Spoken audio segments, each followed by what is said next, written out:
Welcome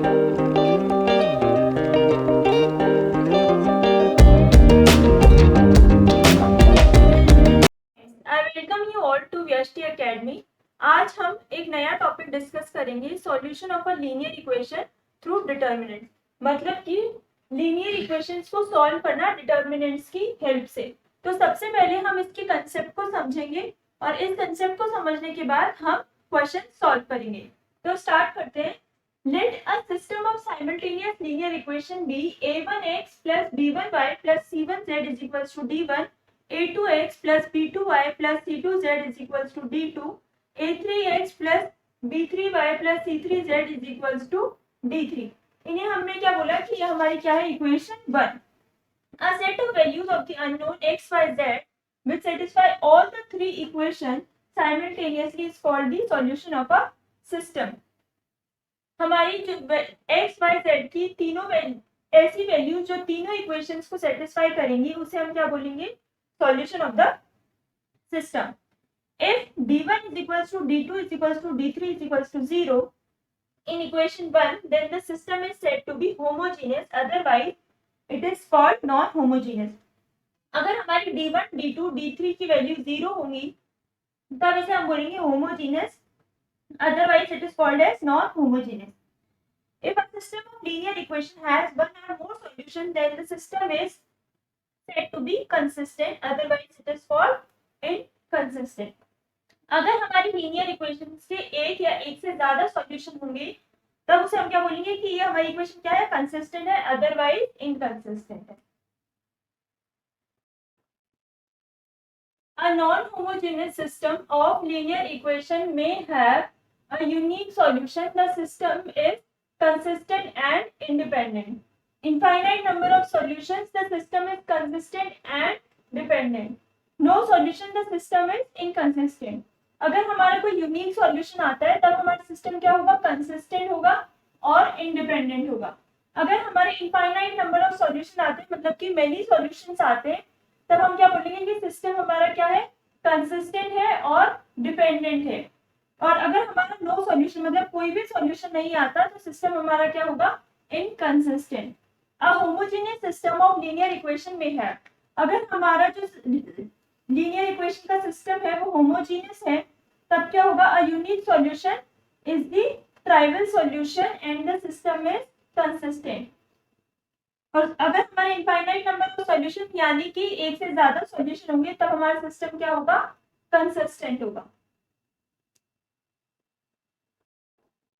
Solution of two linear equations. Let the non-homogeneous system of two linear equation in two unknowns be a1x plus b1y is equals to c1, a2x plus b2y is equals to c2 is our equation first. Let d be the determinant of the coefficient x and y and d1 and d2 be the determinants obtained from d by replacing the coefficient of x by respectively by the constant term। तो हमें क्या बोला कि हमारी कोई, suppose कीजिए कि हमने कोई दो नॉन होमोजेनियस लीनियर इक्वेशंस ली है, a1x plus b1y is equals to c1 और a2x plus b2y is equals to c2। तो हमारे d जो डिटर्मिनेंट होगा वो क्या होगा, हमारे x और y के जो कोफिशिएंट्स हैं उनको अगर हम सॉल्व करें तो हमारे उसकी वैल्यू क्या आएगी, डिटर्मिनेंट d। और अगर हम d1 हमारा क्या है, अगर हम x के जो कोफिशिएंट है उसे रिप्लेस कर दें कांस्टेंट से तो जो हमारा डिटर्मिनेंट होगा उसे हम बोलेंगे d1। और सिमिलरली y के कोफिशिएंट को अगर रिप्लेस कर दें हम कांस्टेंट से तो उसे हम क्या बोलेंगे, d2। तो हमने d इज इक्वल्स टू क्या बोलेंगे, a1 b1 a2 b2 का जो डिटर्मिनेंट की वैल्यू आएगी दैट इज d। d1 क्या होगा हमारा, a1 और a2 क्या थे, हमारे x के कोफिशिएंट थे, उन्हें रिप्लेस कर दिया कांस्टेंट से c1 एंड c2 से, तो ये क्या हो जाएगा हमारा डिटर्मिनेंट 2, डिटर्मिनेंट 1 d1। और अगर हम y के जो कोफिशिएंट थे b1 b2 इनको रिप्लेस कर दें कांस्टेंट c1 और c2 से, तो ये हमारा क्या हो जाएगा, determinant 2।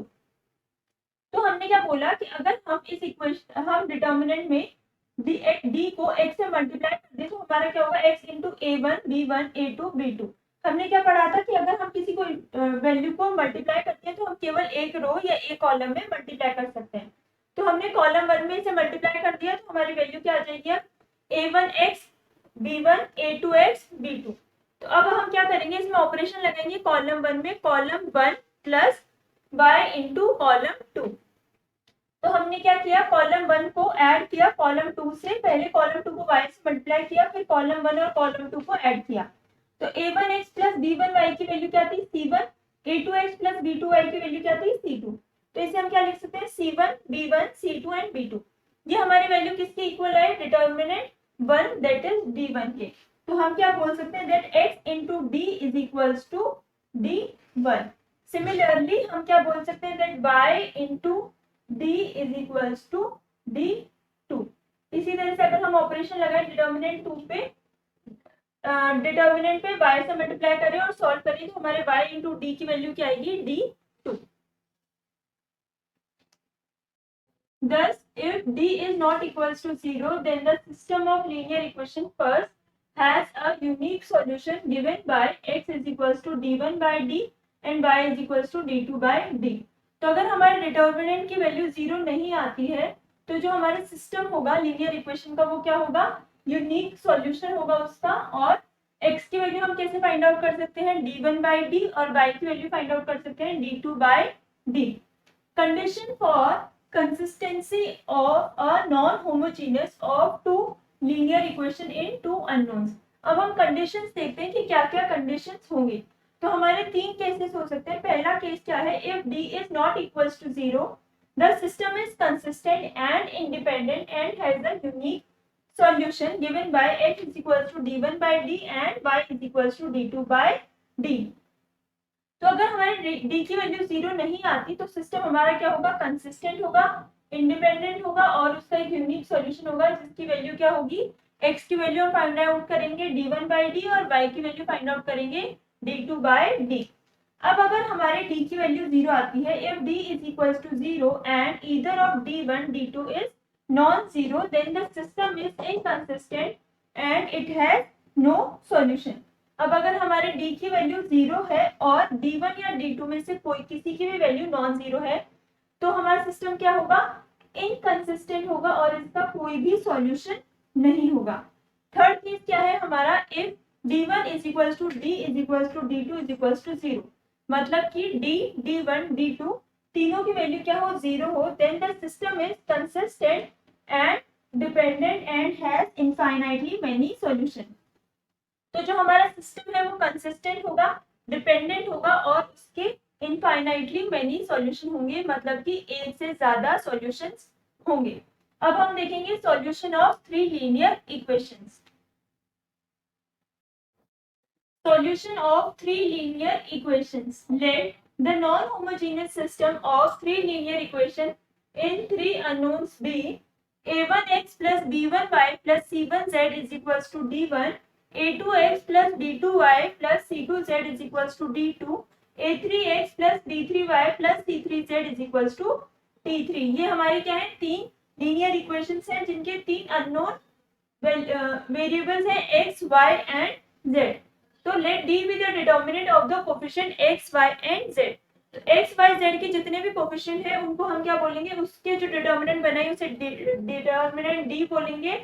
d1 and d1, d2, d3 be obtained from d by replacing the coefficient of x, y and z respectively by the constant term that is।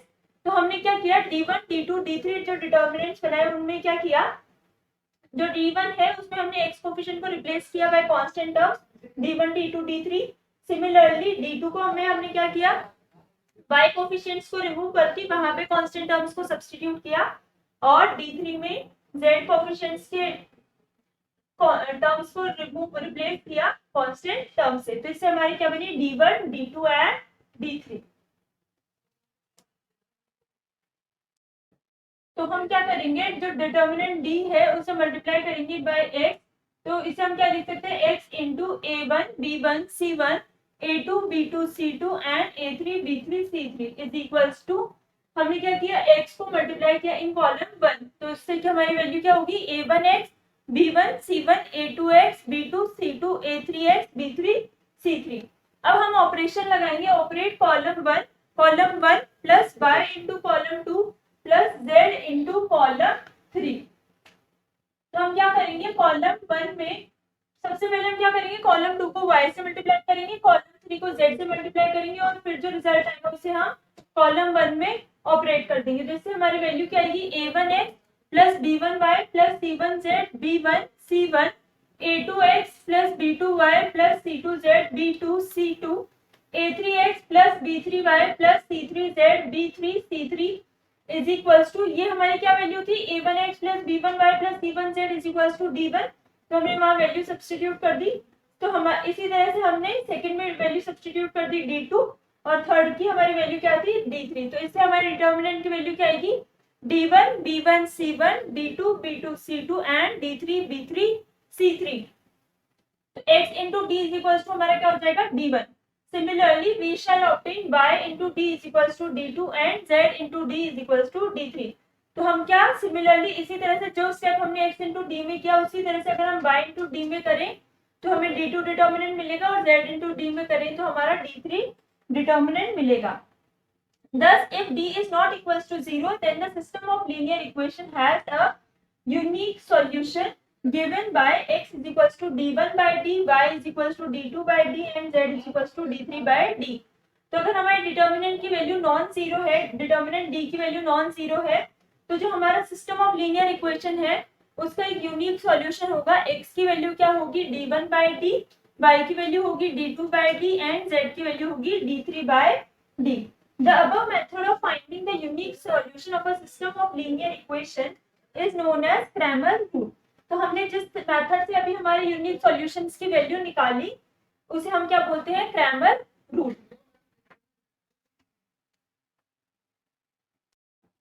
Condition for consistency of a non-homogeneous system of three linear equation in three unknowns।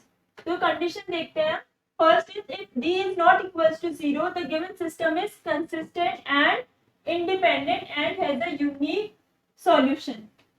तो अगर हमारी d की value 0 नहीं होगी तो हमारा system क्या होगा, कंसिस्टेंट होगा, इंडिपेंडेंट होगा और उसका एक यूनिक सॉल्यूशन होगा जो कि क्या होगा, x is equals to d1 by d, y is equals to d2 by d and z is equals to d3 by d। If d is equals to 0 and at least one of d1, d2, d3 is non-zero, then the system is inconsistent and it has no solution। अगर हमारे d की value 0 है और d1, d2, d3 में से किसी एक की वैल्यू नॉन जीरो है, कम से कम किसी एक की वैल्यू नॉन जीरो है, तो हमारा सिस्टम क्या होगा, इनकंसिस्टेंट होगा और इसका कोई भी सॉल्यूशन नहीं होगा। If d is equals to d1 is equals to d2 is equals to d3 is equals to 0, that is अगर हमारे d, d1, d2, d3 सभी की वैल्यू 0 है, then the system may or may not be consistent।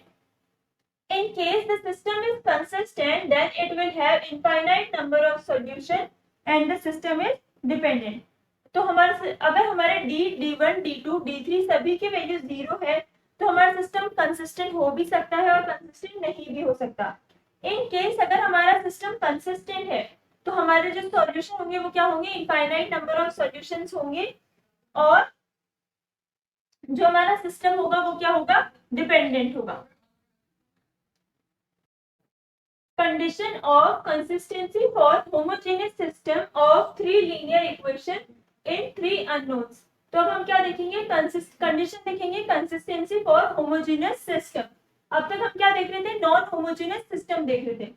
Late the given homogeneous system of linear equations be a1x plus b1y plus c1z is equals to 0, a2x plus b2y plus c2z is equals to 0, a3x plus b3y plus c3z is equals to 0। Note that x is equals to 0, y is equals to 0, z is equals to 0 always satisfy the system first, hence the given system is consistent। तो हम क्या, अगर हम इस equation में x is equals to 0, y is equals to 0 और z is equals to 0 रखेंगे तो ये हमारा हमेशा ही सिस्टम को सेटिस्फाई करेगा।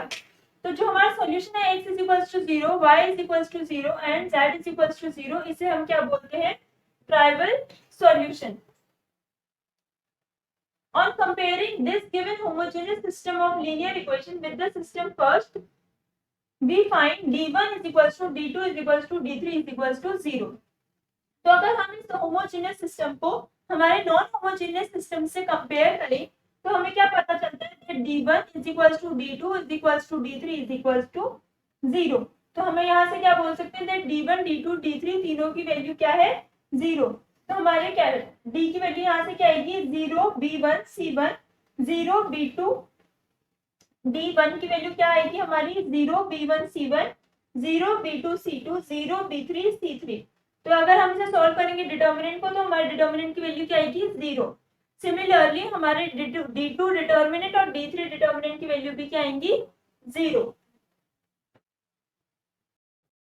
If D is not equals to 0, then X is equals to 0 by D is equals to 0, Y is equals to 0 by D is equals to 0, and Z is equals to 0 by D is equals to 0. So the given system has only the trivial solution. Therefore, for the given system to have a non-trivial solution, it is necessary that D is equals to 0. In fact, if D is equals to 0, then the given system has infinitely many solutions. तो अगर हमारे d की value 0 नहीं होती तो हमारे पास केवल एक सॉल्यूशन होगा जो कि क्या होगा ट्राइवल सॉल्यूशन। तो उसमें हमारी वैल्यूज क्या होंगी x y z की सभी की वैल्यू 0 होंगी। और अगर हमारी d की वैल्यू 0 नहीं होती, अगर हमारे d की वैल्यू 0 होती है तब हम क्या बोलेंगे कि हमारा क्या है नॉन ट्राइवल सॉल्यूशन है। तो इसके लिए हमारी कंडीशन क्या है कि हमारा d की वैल्यू क्या होनी चाहिए 0 होनी चाहिए। तो अगर हमारी d की वैल्यू 0 होगी तो हम क्या बोल सकते हैं कि हमारे इनफाइनाइटली मेनी सॉल्यूशंस होंगे। तो इन दोनों ही केसेस में हमारा जो सिस्टम है वो क्या है कंसिस्टेंट है। अगर d की वैल्यू 0 नहीं होती तब हमारे पास केवल एक सॉल्यूशन होगा दैट इज ट्राइवल सॉल्यूशन। और अगर हमारे d की वैल्यू 0 होती है तो हमारे सिस्टम के इनफाइनाइटली मेनी सॉल्यूशंस होंगे। फ्रेंड्स, इसी के साथ जो हमारी थ्योरी थी वो कंप्लीट हो गई है और हम नेक्स्ट क्लास में अब इससे रिलेटेड क्वेश्चंस सॉल्व करेंगे।